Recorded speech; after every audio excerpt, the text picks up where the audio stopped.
শাশুড়ির ওপর ধারালো অস্ত্র নিয়ে ঝাঁপিয়ে পড়ল জামাই। মেয়েকে বাঁচাতে গিয়ে গুরুতর আহত মা, ভর্তি হাসপাতালে। সাংসারিক অশান্তি, মেয়ের ওপর অস্ত্র নিয়ে হামলা জামাইয়ের। মেয়েকে বাঁচাতে গিয়ে আক্রান্ত মা, একেবারে রক্তারক্তি কাণ্ড। শাশুড়িকে ধারালো অস্ত্র দিয়ে এলোপাথারি কোপ জামাইয়ের। আশঙ্কাজনক অবস্থায় শাশুড়ি ভর্তি হাসপাতালে। পলাতক অভিযুক্ত জামাই। চাঞ্চল্যকর ঘটনাটি ঘটেছে নদিয়ার ভারত বাংলাদেশ সীমান্তের কৃষ্ণগঞ্জের ভাজনঘাট এলাকায়। ঘটনায় থানায় অভিযোগ দায়ের। অভিযোগের ভিত্তিতে ঘটনার তদন্ত শুরু করেছে পুলিশ। ঘটনা সূত্রে জানা যায়, বিগত 7 বছর আগে চন্দননগরের বাসিন্দা সুমিত্রা ঘোষ গোবিন্দপুর গ্রামের বাসিন্দা অমিত ঘোষকে বিয়ে করেন। পারিবারিকভাবে দেখাশোনা করেই তাদের বিয়ে হয়। অভিযোগ, বিয়ের পর থেকেই তার স্বামী মদ্যপ অবস্থায় তাকে শারীরিক এবং মানসিক নির্যাতন দিতেন। এমনকি বিয়ের পর একাধিক নারীর সঙ্গে পরকীয়ায় আসক্ত বলে অভিযোগ স্ত্রীর। স্বামীকে একাধিকবার বারণ করলেও স্বামী তার কোনো কথাই শোনেনি বলে দাবি তার। এরপর দিনের পর দিন স্বামীর এই অত্যাচার সহ্য করতে না পেরে তিনি শ্বশুর বাড়ি থেকে বাপের বাড়ি চলে আসেন। সেই সাথে কৃষ্ণগঞ্জ থানায় বধূ নির্যাতন এবং বিবাহ বিচ্ছেদের মামলা দায়ের করেন। অভিযোগ, সেই ঘটনার পরেই বুধবার রাতে তার স্বামী অমিত ঘোষ এবং তার ভাসুর সমীর ঘোষ মদ্যপ অবস্থায় তার বাপের বাড়িতে চড়াও হয়। সুমিত্রার ওপর চড়াও হয়। মেয়েকে বাঁচাতে এগিয়ে আসে মা। অভিযোগ, এরপর শাশুড়িকে আঘাত করতে থাকে জামাই। ধারালো অস্ত্র হাতে মৌমিতা ঘোষকে হাসুয়া দিয়ে মাথার ওপর এলোপাথারি কোপ মারতে থাকে। রক্তাক্ত অবস্থায় মাটিতে লুটিয়ে পড়ে সুমিত্রা ঘোষের মা মৌমিতা। ঘটনাস্থলেই ছুটে আসেন সুমিত্রা ঘোষের দিদা এবং সুমিত্রা। তাদের চিৎকার চেঁচামেচিতে ঘটনাস্থল থেকে পালিয়ে যায় অভিযুক্তরা। এরপর স্থানীয় বাসিন্দারা চিৎকার চেঁচামেচি শুনে ছুটে আসেন ঘটনাস্থলে এবং রক্তাক্ত অবস্থায় মৌমিতা ঘোষকে উদ্ধার করে নিয়ে যাওয়া হয় কৃষ্ণগঞ্জ গ্রামীণ হাসপাতালে। সদ্য লন্ডন থেকে চোখের অপারেশনের বিশেষ প্রশিক্ষণ নিয়ে ফিরেছেন ডাক্তার মোনাজির হোসেন। বনগাঁতে এই সর্বপ্রথম কোলফেকো, টোরিক, মাল্টিফোকাল ছানি অপারেশনের জন্য আসুন বনগাঁ আই কেয়ারে। সেখানে তার অবস্থার অবনতি হওয়ায় শক্তিনগর জেলা হাসপাতালে স্থানান্তরিত করা হয়। বর্তমানে সেখানেই আশঙ্কাজনক অবস্থায় চিকিৎসাধীন তিনি। এরপর আবারও অভিযোগ দায়ের করা হয় থানায়। অভিযোগের ভিত্তিতে ঘটনাস্থলে আসে পুলিশ এবং জিজ্ঞাসাবাদ করে পুরো বিষয়টি খতিয়ে দেখেন।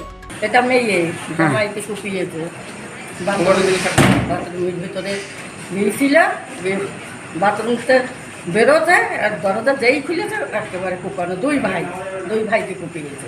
কে কে কুপিয়েছে? ওই তো জামাইয়ের দাদা, জামাইয়ের ভাই, দুই ভাইকে কুপিয়েছে। কাকে কুপিয়েছে? ওই আমার মেয়েকে। এই বিষয়ে সুমিত্রা ঘোষ জানান, বিয়ের পর থেকেই আমার উপর অত্যাচার করা হতো। বিশেষ করে আমার স্বামী আমাকে দিনের পর দিন মারত। একাধিক নারীর সঙ্গে ও সম্পর্ক ছিল। আমি অনেক সহ্য করে থাকার চেষ্টা করেছি। শেষমেশ সহ্য করতে না পেরে আমি বাপের বাড়িতে চলে আসি। এখানে আমি আমার মা এবং দিদার সঙ্গে থাকি। হঠাৎই গতকাল রাতে আমাদের উপর চড়াও হয়। আমার মাকে অস্ত্র দিয়ে এলোপাথারি কোপাতে থাকে। আমরা চিৎকার করতেই ওরা পালিয়ে যায়। আমি থানায় ওদের নামে এর আগেও অভিযোগ করেছি। এদিনও পুলিশের কাছে সবটা জানিয়েছি। পুলিশ পুরো বিষয়টি খতিয়ে দেখছে বলে আশ্বাস দিয়েছে। আমার হাজবেন্ড আমার উপর টর্চার করে, আমার শ্বশুরবাড়ির সবাই, আমি ওদের নামে কেস করেছি। কেস করার পর থেকে আমি আমার দিদার কাছে থাকি। আমার মা, আমি, আমার দিদা আছি আজকের ঘটনা স্যার, আমার এই দিদারাও আছে, আমরা সবাই ঘরে আছি। আমার মা বাথরুমে যায়, এবার বাথরুমে যাই, এবার বাথরুম থেকে চিৎকারের শব্দ আসে। আমরা বার হয়ে দেখি ওই যে আমার ভাসুর সমীর ঘোষ আর আমার হাজব্যান্ড অমিত ঘোষ দুইজন আমার ভাসুর দাটা ফেলে দিয়ে পালালো আর আমার হাজব্যান্ড কোপটা মারলো। ওর হাতে যেই দাটা ছিল, আমার দিদা একটা ইট ছুঁড়ে মারতে গেল আর ও ওই দাটা নিয়ে পালিয়ে গেল ঘরের পিছন দিয়ে। অমিত ঘোষ, বাড়ি গোবিন্দপুর। এখনো ডিভোর্স ফাইল হয়নি, আমি কেস করেছি সবেই 1.5 মাস হচ্ছে। স্যার আমার ওপর খুব অত্যাচার করে, নেশা করে, বাড়ির লোক আমার খুব বাজে ব্যবহার করে, মারধর করে, আর ও তো নেশা করে মারেই। এর জন্য আমি কেস করেছি। পুলিশ সূত্রে জানা গিয়েছে, অভিযোগের ভিত্তিতে ইতিমধ্যেই ঘটনার তদন্ত শুরু করেছে পুলিশ। অভিযুক্তদের খোঁজে শুরু হয়েছে তল্লাশি। তবে এলাকায় এমন একটি ঘটনায় হতবাক হয়ে গিয়েছেন বাসিন্দারা। অভিযুক্তদের কঠোরতম শাস্তির দাবি জানিয়েছেন সবাই। Bureau report, news no man's land, Nadia. পশ্চিমবঙ্গের উত্তর 24 পরগনা জেলার বনগাঁ এলাকায় সুধীর কর্মকার কলেজ অব এডুকেশন এক স্বনামধন্য এবং অতি উল্লেখযোগ্য শিক্ষণ মহাবিদ্যালয়। বর্তমান এই শিক্ষক মহাবিদ্যালয়ে নতুন শিক্ষাবর্ষে বিএড অ্যাডমিশন চলছে। তাই বিএড অ্যাডমিশন নেওয়ার বিষয়ে যে সমস্ত শিক্ষার্থীরা আগ্রহী তারা অতি সত্বর কলেজের অফিসে এসে যোগাযোগ করবেন।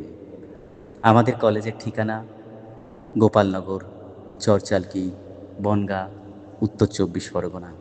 পিন নম্বর 743235।